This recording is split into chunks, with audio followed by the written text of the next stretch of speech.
When you open InDesign CS5 for the first time, your screen is going to look something like this.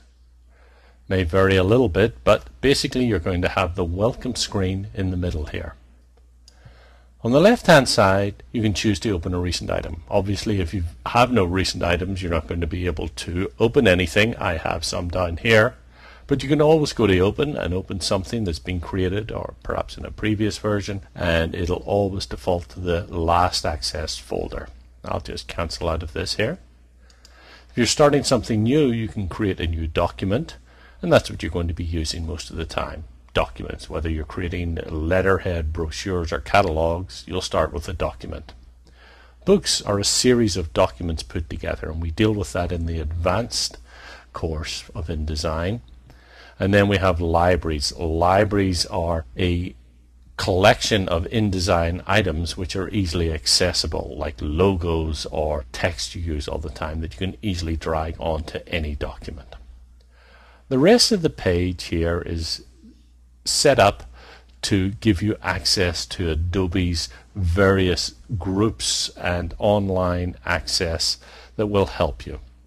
For example, you've got the user group option, and if I click here, it opens my browser and tells me what user groups are available, and I can search my local area if you want to go there and get into something. Worldwide these are. You also have InDesign plugins. These are plugins and you can add to help the creativity in InDesign, and they're usually for very specific uses. For example, here's one that you can use in InCopy.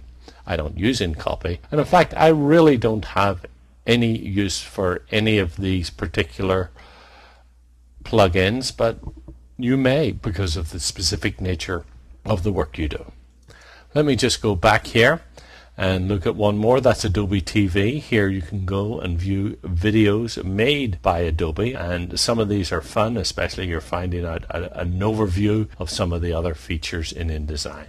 So you can go through and play with these things here as you wish. Let me just go back to Firefox and minimize it so that that's not interrupting our viewing here of InDesign. Now this welcome screen always comes up when there's no document open. For example, if I were to create a new document like this, the welcome screen disappears and this document comes up. But if I were to close it, here comes the welcome screen again. If I don't want the welcome screen, I can simply turn it off here. Don't show again.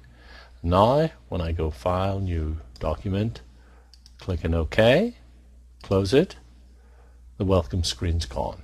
To get it back, go to the Help menu, choose Welcome Screen, and of course, if you do want it to show again, you can just uncheck this. So that's the welcome screen. You can use it or not use it, as is your choice. It doesn't really make any difference because remember, everything else is available from within the InDesign menus.